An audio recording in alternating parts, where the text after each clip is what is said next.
Scared is Better presents Somewhere You Can't Go. His first mistake was exhaustion. He tossed all night, and by sunup, even his bones were tired. The very next night, he carefully omitted every source of light in his room, tucked his cell phone away in a drawer next to his bed, used tiny foam earplugs, but he could still hear the whooshing sound of his own blood keeping him up.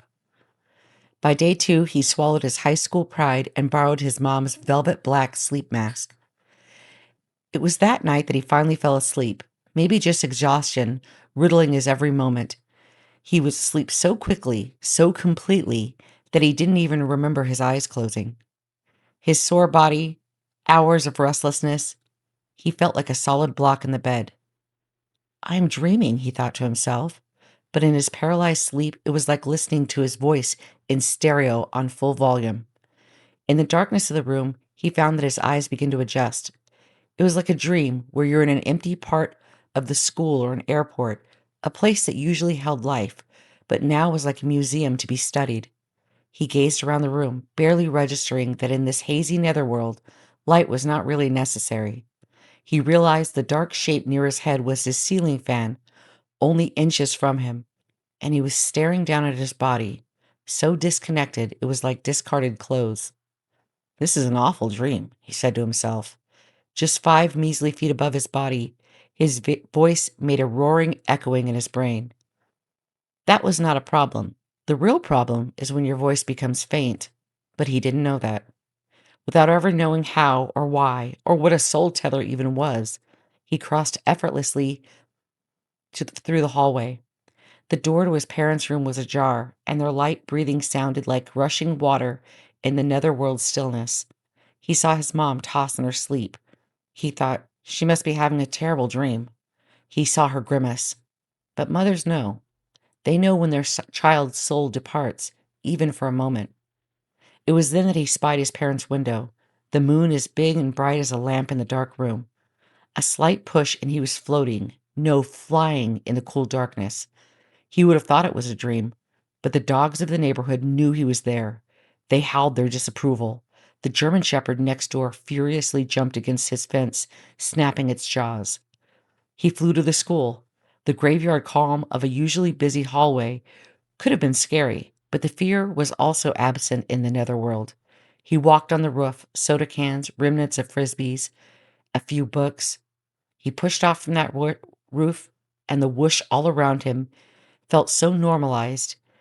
He began to turn his body, now as natural as walking. He was home in an instant. Stepping through the window, he settled against his body on the bed. His skin felt burning hot compared to the coolness of the night air. He hated leaving the freedom that was pulsing through him. His body felt foreign for a moment, a puzzle piece that may or may not fit.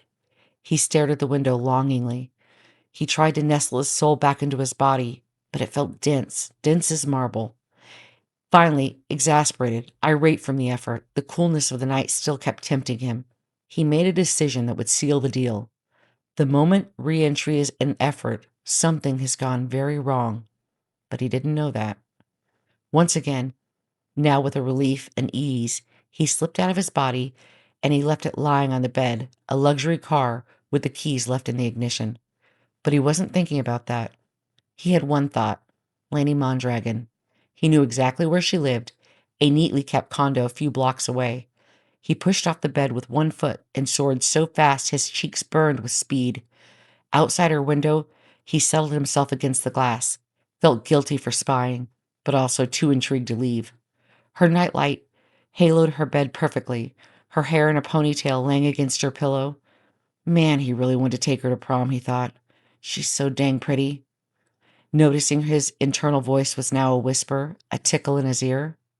He didn't know that in the netherworld and the dreaming world are just two parts of a single place. Lainey shot up in her bed, her delicate hand covering her mouth. Her eyes were wide, knowing she heard something. He instinctively crouched down, not knowing if she could really see him. He saw her creep out of bed, shaking slightly. Before he knew it, she was at her door, dashing it open.